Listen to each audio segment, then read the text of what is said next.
안녕하세요. 네, 안녕하세요. 오늘 좀 늦었죠? 예, 오늘 뭐 밀린 수업도 있었고 뭐 해야 될 일도 많고 그랬어요. 그래서 오늘 좀 늦었고요. 오늘은 제가 여태까지 파이코인 영상 만들면서 제일 자료를 짧게 만드는 영상입니다. 비트코인은 디지털 금이라는 거 누구나 다 알죠? 근데 파이코인은 디지털 뭘까요? 파이코인은 뭐를 디지털로 만드는 걸까요? 물론 썸네일 보고 눈치채시는 분도 계실 거예요.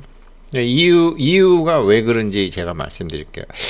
제가 요즘요 안동수 박사님 때문에 되게 똑똑해진 것 같아요. 왜 그러냐면 이 양반이 그냥 하도 쪼니까 무슨 원고 하나 더 쓰라 그러고 뭐 아무튼 파이노믹스 막 그러니까 제가 좀 생각할 수밖에 없었었죠. 그래서 아무튼 그래서 이제 생각을 좀 많이 했어요. 이런 앵글에서 저런 시각에서 저런 시선에서 많이 보다가 보니까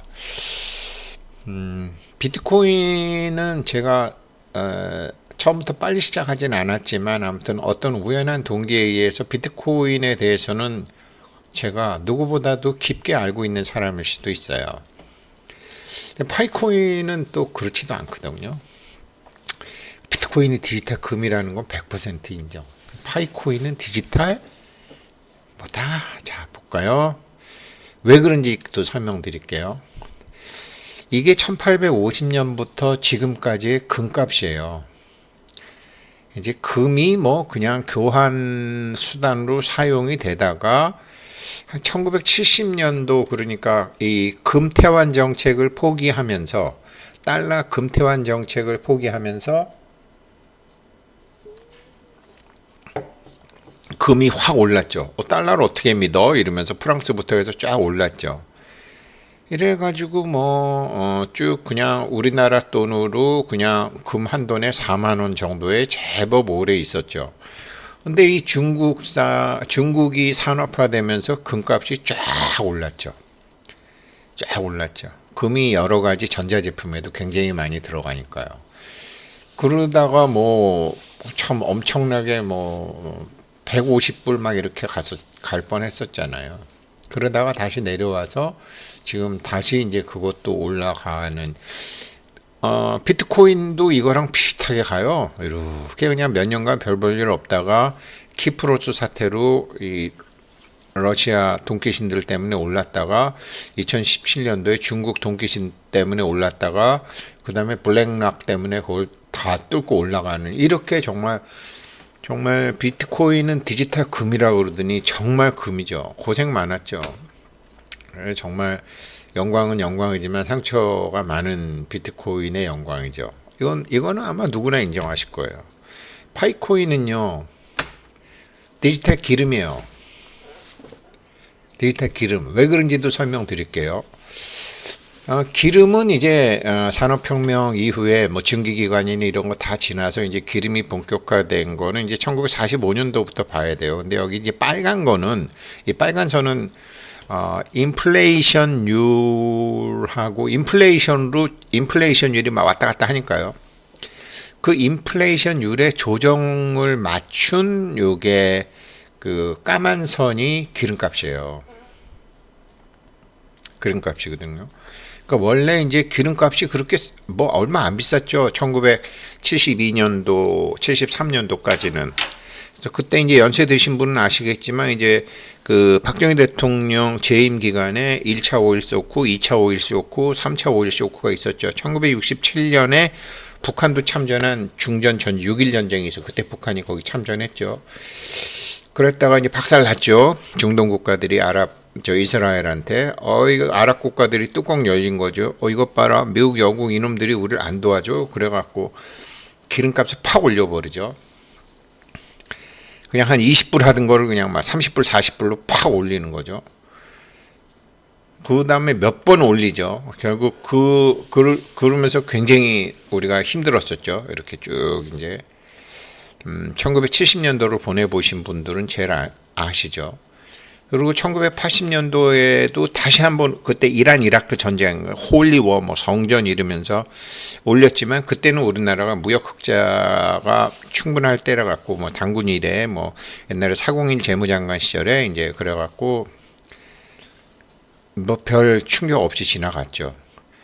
그러다가 우리나라가 참 운이 좋죠. 그 전두환 대통령 말기에 막 어렵고 노사분규도 생기고 그럴 때 그때 기름값이 그렇게 비싸지 않았거든요. 그걸 잘 타고 넘어갔고 이제 뭐 김영삼 대통령 때, 김대중 대통령 때, 뭐 다 그런 분들 노무현 대통령 때 이런 분들 할 때 다 괜찮았어요. 그러니까 이명박 대통령 때 하고 이제 박근혜 대통령 때 하고 또 힘들었고 문재인 대통령 때도 또 괜찮았어요. 그랬다가 이제 윤석열 대통령 되고 나서 기름값이 또 오르는 그런 일이 있었지만 금처럼 이렇게 폭발적으로 오르진 않았어요. 기름값은. 금은 이렇게 폭발적으로 올랐지만 기름값은 많이 올라봐야 6배. 그러니까 20불 하던 것이 120불 이 정도예요. 많이 올라봐야 7배. 근데 금은 어때요? 이거는 뭐 10배, 100배, 1000배로 올랐어요.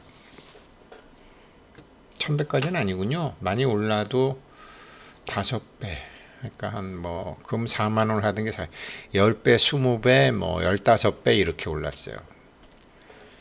플럭추에이션이 기름보다는 금이 훨씬 심해요. 기름은 자꾸 이제 기술이 발달할수록 그 공급이 나오지만 금은 아직 그렇게 아니니까요. 이게 뭐냐? 왜 비트코인은 디지털 금인데 파이코인은 디지털 오일이냐? 왜 제가 이렇게 설명을 하느냐? 이것 때문에 어제도 그랬지만요. 이게 이거가 이렇게 하면 안 되는 건데 제가 여기서 여기서 이거를 제대로 해놓고 할게요. 이렇게 해놓고 해야지. 죄송합니다. 그래서 이게 왜 그러냐면요. 화폐 조건 지금 화폐 혁명 한다고 그러잖아요. 화폐가 돼야 되잖아요. 그러면 화폐의 조건으로 가장 중요한 것은 이제 인공지능한테 물어보니까 수용성, 널리 받아들여져야 된다. 지금 암호화폐가 그렇게 널리 받아들여지지 않잖아요. 근데 파이코인은 230개국에 받아들여지게 하겠다 그래갖고 무지막지한 KYC를 하고 있잖아요. 그리고 두 번째 편리성. 파이코인은 무슨 막 이렇게 뭐 문제풀이라든지 뭐 전기라든지 이런 게 아니라 그냥 핸드폰 갖고 있으면 할 수 있는 편리성이잖아요. 세 번째가 가치 저장이잖아요. 시간이 지나도 가치가 처음에 이 가치 저장 때문에 사실은 비트코인이 나왔죠. 막 헬리콥터 머니로 돈을 찍으니까 디플레이션 머니를 만들어 인플레이션 머니가 아니라 디플레이션 머니를 만들어야 되겠다 그래갖고 가치 저장이 됐죠. 이거죠. 그 다음에 이것까지는 여태까지 암호화폐들이 성공을 했죠. 파이코인도 이거를 가치 저장을 잘 하려고 락업도 하게 하고 광고를 하든지 파이 네트워크에서 뭘 하려고 그러면은 파이로 결제를 받겠다라고 이미 공지를 했죠.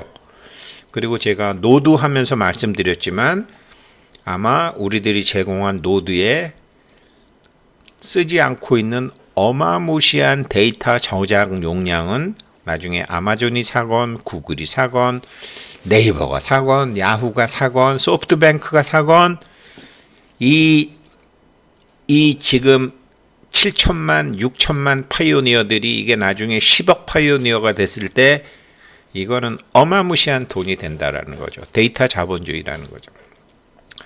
그렇게 해서 그 락업 물량하고 그런 파이에서 뭐를 하려고 그러면은 근데 우리가 제공한 노드의 그 데이터 저장 공간은 지금도 팔 수 있어요. 지금도. 어쩌면 지금 하고 있을지도 몰라요. 그것에 대한 보상으로 노드하는 사람들한테 그렇게 많이 줄지 몰라요. 그러면서도 계속 노드 펌핑하고 있어요. 엄청난 돈이죠. 데이터 자본주의인데 데이터를 저장해야 되는데 데이터 저장하려면 어마무시한 서버가 있어야 되고 데이터 센터가 있어야 되고 전기가 있어야 되고 공간이 있어야 되는데 아니 이거 파이는 230개국에서 이게 회사 컴퓨터 갖고는 안 되잖아요. 회사 컴퓨터는 퇴근하면 끄잖아요. 집에 있는 컴퓨터도 근데 우리 노드 컴퓨터는 뭐죠? 24시간 켜둬야 되잖아요. 이건 뭐 엄청난 데이터 서비스죠. 어마무시한 돈이 되는 거죠. 그거 매달 저기 파이에다 돈 내려면 어떻게 돼요? 파이 사서 내야 돼요. 파이 사서 내야 돼요. 그래서 파이는 외환이나 금리처럼 기준가를 정하고 이게 가치가 올라갔다 가치가 내려갔다를 할 수 있는 거예요. 과대평가됐다 과소평가됐다가 나올 수 있는 게 어제 말씀드린 게 그거잖아요. 그건 그렇고 그래서 가치 측정을 해야 되니까 이 가치 측정 단위로 돼 있잖아요. 그리고 교환의 매개체. 지금 다른 암호화폐는 교환의 매개체에 크게 신경을 안 썼는데 지금 파이코인은 계속 파이 상품, 뭐 파이 결제 매장, 뭐 컨센서스 프라이스, 뭐 그러니까 합의 가격이요. 뭐 이런 걸 계속 얘기하잖아요. 도무지 이게 어떻게 해야 되는지 나중에 가중치로 다 조정할 수 있어요. 각 국가마다 가중치로 다 조정할 수 있죠. 구매력 지수라는 게 있거든요. 어제도 말씀드렸지만 가령 한국에서는 짜장면 하나 먹는데 1파이라고 쳐요. 짜장면이라고 그러면 안 되겠구나. 이게 이제 그거죠. 햄버거 햄버거 지수가 있잖아요. 맥도날드 햄버거 지수가. 한국에서는 맥도날드 햄버거가 뭐 예를 들어서 뭐 8,000원이다. 소고기 햄버거 8,000원이다. 근데 호주에 가니까 이게 소고기도 많고 하니까 거기는 뭐 예를 들어 5,000원 정도밖에 안 한다. 밀가루도 많고 뭐도 많고. 그러면 빅맥 지수가 차이가 나잖아요.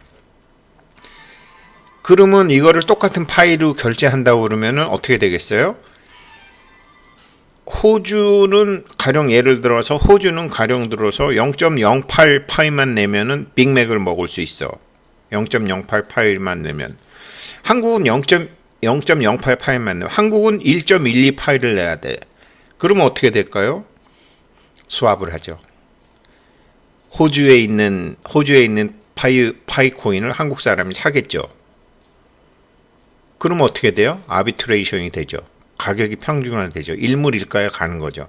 그러니까 미국이건 모잠비크건 뭐 짐바브웨건 뭐 저 우크라이나라건 이게 기준가를 정하게 되면 그 기준가에 따라서 알아서 사는 사람이 생긴다라는 거죠.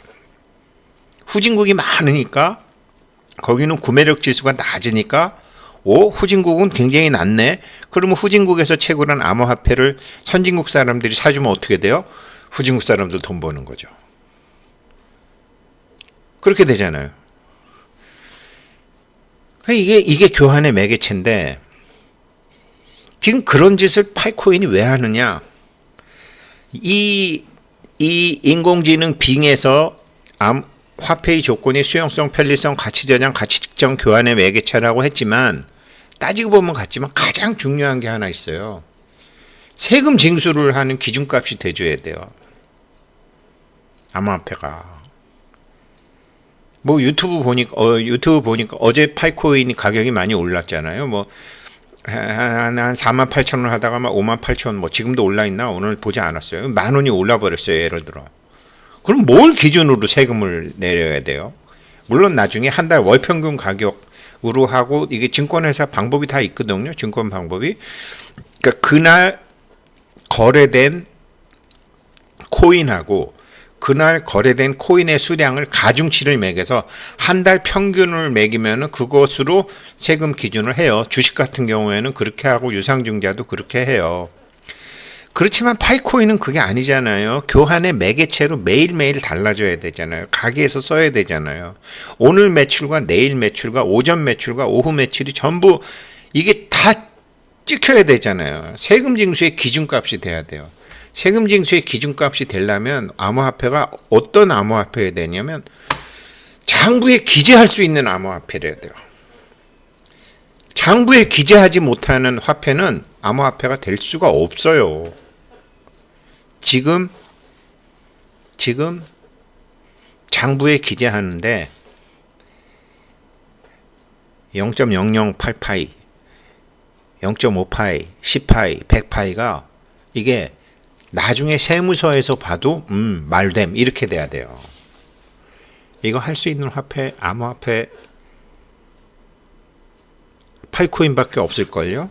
그런데 금이 매일 거래돼요? 금이 매일 거래되냐고요? 아니에요. 기름은 매일 거래돼요. 꼭 우리가 주차장 아니더라도 기름값은 이게 지금 뭐 섬유회사도 쓰고 뭐 다 전기회사도 쓰고 다 쓰기 때문에 기름값은 사실 순간순간 달라져요. 기름이 덩어리가 커서 장부 기재용으로 안 쓸 뿐이지 이걸 우리가 맨날 보는 게 주유소 기름 가격이에요. 환율하고 가격 환율하고 크루드 오일 가격으로 정부에서 오늘은 이것을 기준으로 세금을 매깁니다라는 게 나오는 거예요. 파이코인은 절대로 금처럼 변동성이 크면 안 돼요. 최소한 기름처럼 돼갖고 각국 정부에서 그 나라 가격을 낼 수 있어야 돼요. 이게 파이코인의 과제인데 이걸 굉장히 잘하고 있더라고요. 그래서 제가 이거는 우리 회원들끼리 공유해서 쓰는 말이면 좋겠다라고 해서 제가 이거 한 거예요. 그래, 비트코인은 디지털 금이야. 너 파이코인 뭔지 알아? 야 임마, 파이코인은 디지털 석유야. 금을 자주 쓰냐 석유 자주 쓰냐 이놈아. 빨리 채굴해 이 등신아. 이렇게 돼야 되는 거예요. 제가 일부러 바람 잡으라는 거 아니에요. 제 논리에 무슨 문제가 있어요? 제가 원래는 오늘 5분 만에 파이코인을 알기 쉽게 설명하는 파이 from US 거 하려고 그러다가 그거보다 이게 더 급한 것 같아요. 파이코인은 디지털 디지털 석유다. 이 프레임이 전 세계로 퍼지면 파이코인 100불, 1000불, 만불 굉장히 빨리 가요. 오, 디지털 석유다. 전기차? 어쩌고저쩌고 환경보호? 전기는 뭐로 만드는데? 기름과 석탄으로 제일 많이 만들어요. 원자력하고 자연으로 만드는 거 5%도 안 돼요. 파이코인은 석유처럼 매일 쓰이는 디지털 석유다. 이게 뻥이 아니라 이게 납득이 되면 정말 우리 파이오니어님들 재벌 되실 겁니다. 물론 그 재벌 된 다음에 그거를 2년이 넘도록 지키는 공부는 이 영상 계속 보셔야 돼요. 감사합니다.